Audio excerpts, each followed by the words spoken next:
Esse é o vídeo do trabalho final da disciplina de Ciências do Ambiente do curso de Engenharia de Telecomunicações. Meu nome é Giovana e o grupo é composto também pelo Aran, Diego e Youssef. E a proposta do nosso projeto é realizar um monitoramento da qualidade da água em rios urbanos utilizando microcontroladores. Bom, inicialmente fazendo uma introdução sobre o assunto, a problemática que o nosso grupo está tratando é a contaminação da água em rios urbanos. E esse tipo de contaminação causa impactos profundos tanto no meio ambiente quanto na saúde humana, porque, historicamente, os rios sempre foram fontes de alimento e de lazer para a população. Porém, atualmente, muitos deles se tornaram depósito de resíduos oriundos da urbanização crescente, industrialização e de atividades agrícolas. E isso tudo faz com que a qualidade da água seja prejudicada, afetando a fauna que está presente nesses rios e, com isso, consequentemente, comprometendo o equilíbrio do ecossistema como um todo. Já em áreas urbanas, a poluição dos rios representa um problema crítico de saúde pública, considerando que muitos desses corpos de água são utilizados direta ou indiretamente para o consumo humano, para a irrigação agrícola e também para atividades de recreação. Bem, a contaminação dos rios gera a presença de microplásticos e de patógenos na água, fazendo com que a mesma esteja propícia à proliferação de diversas doenças como diarreia, febre tifoide, leptospirose, hepatite A e cólera. E essas doenças que eu citei são apenas alguns exemplos de enfermidade que podem ser transmitidas facilmente pela ingestão ou pelo contato com águas contaminadas, principalmente em áreas em que o saneamento básico é insuficiente. Sem contar que a presença de metais pesados na água, como chumbo e mercúrio, também é considerado um problema sério. Isso porque esses metais, eles não se degradam facilmente, e dessa forma eles acabam se acumulando nos sedimentos dos rios, e caso sejam ingeridos, podem intoxicar tanto animais quanto seres humanos. E bom, dado que a água é um recurso essencial e finito, o nosso grupo entende que é imprescindível propor medidas para mitigar os impactos da contaminação dos rios urbanos. Por isso que a gente propôs o tema do nosso projeto fosse o monitoramento da qualidade da água desses rios, para que essa seja uma forma de contribuir para a preservação e recuperação desses ecossistemas tão importantes.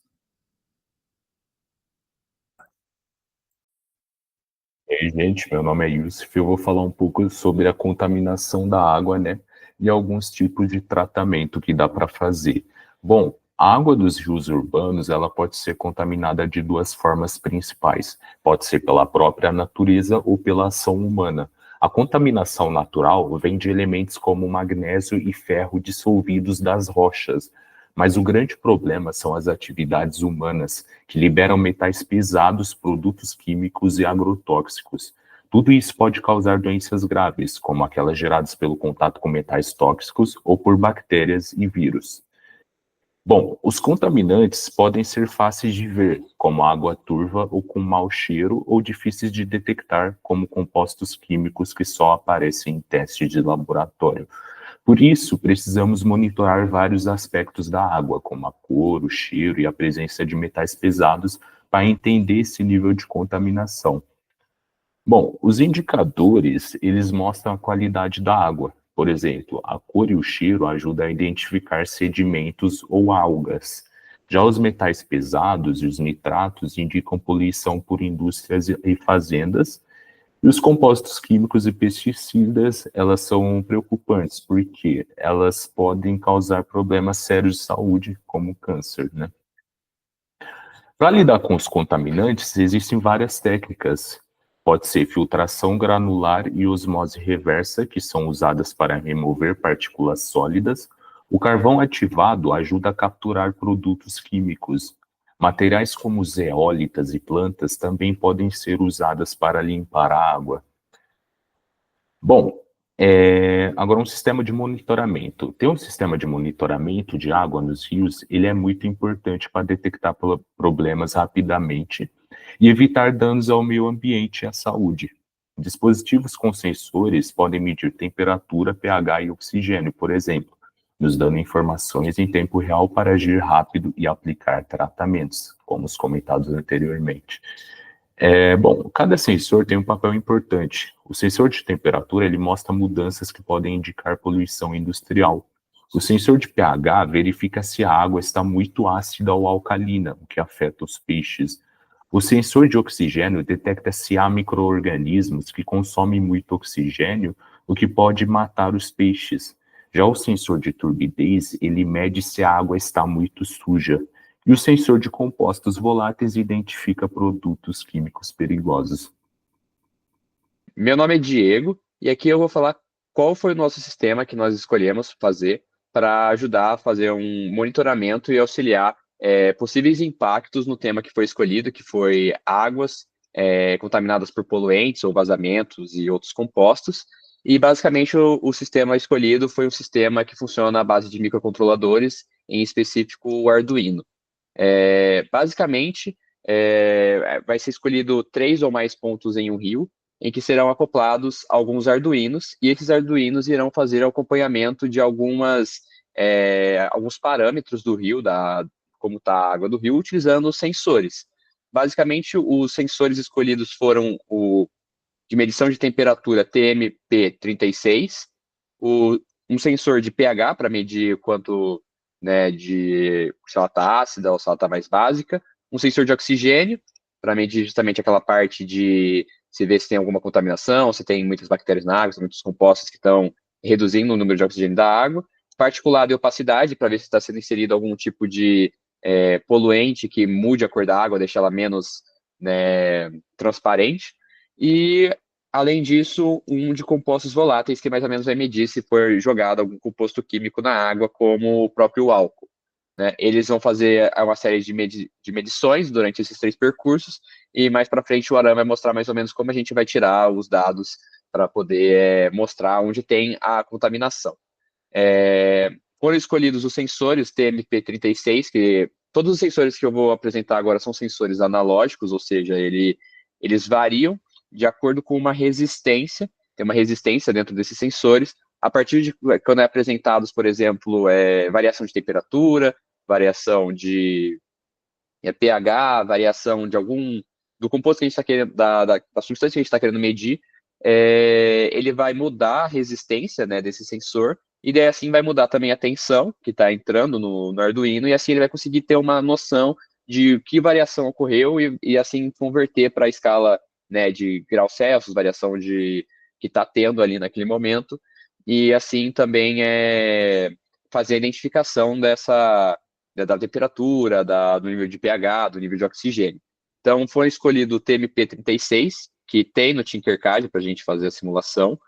Também porém, tem alguns outros sensores que não foram, que não tem no Tinkercad, mas como eu falei, a ideia do princípio é que se fosse utilizado, eles são basicamente um potenciômetro que mudam a resistência, né? Então, eles vão, essa resistência que vai mudar, essa tensão que vai fazer com que seja identificado. Então, para substituir esses sensores, por exemplo, que está na imagem, né, e o de oxigênio, que é esse outro aqui da imagem, foram inseridos potenciômetros no Tinkercad, mas como no código a gente já mexeu, já fez adaptou, ele vai estar medindo já numa escala de pH, né, ou seja, de 1 a 14, né, então ele vai fazer essa medição baseada, já está adaptado no próprio aplicativo de simulação.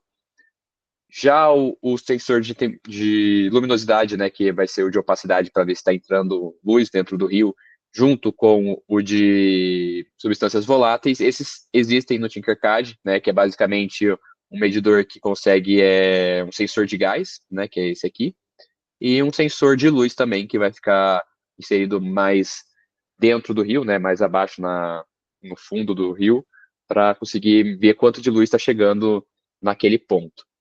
Agora, o Aram vai explicar um pouco mais sobre como a gente fez a montagem na simulação e explicar como a gente tirou os resultados para identificar esses possíveis pontos de foco. Meu nome é Aran, agora eu vou falar sobre a simulação mesmo é, da nossa solução.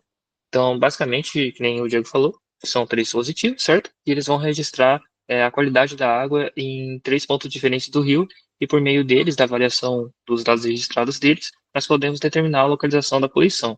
Nesse caso, vamos dizer que a poluição está entre o dispositivo 1 e o dispositivo 2, tudo bem? E qual que é a ideia? A ideia é que, por exemplo, no começo, né, onde não há poluição, e a gente tem que lembrar que o rio segue da esquerda para a direita, no começo a temperatura está normal. Vamos dizer que a temperatura esteja frio, lá por volta dos 19 graus. E a opacidade está alta, né, próximo dos 90%. Então, a gente diz que está chegando bastante luz no fundo, a água está translúcida. E a poluição está depois, então ele não está detectando poluição nenhuma, né? Então, os dados de compostos voláteis estão aqui, né, abaixo. O pH está próximo de 7 e oxigênio está acima de 8, tudo bem?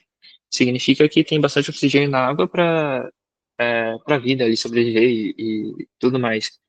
E daí, depois que ocorreu a poluição, é, a temperatura vai aumentar, né? Vamos dizer que aumente para 30 graus, a opacidade vai diminuir. Deixa eu só mudar aqui. A opacidade vai diminuir, ou seja, a água vai ficar mais turva.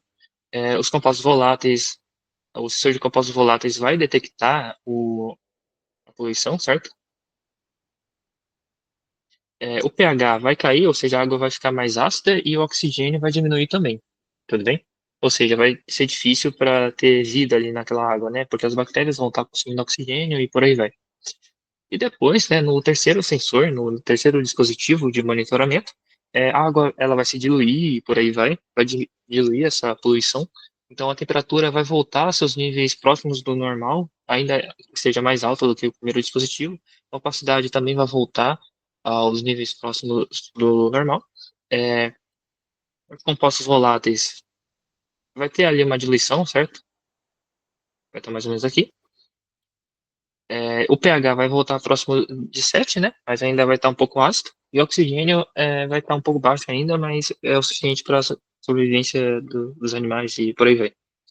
Basicamente, foi assim que fizemos a simulação, né? Nós induzimos uma poluição nesse ponto, mas a ideia é que os dispositivos, eles, por meio dos dados desses dispositivos, que está sendo demonstrado aqui pelo monitor serial, seja possível determinar a localização da poluição, certo?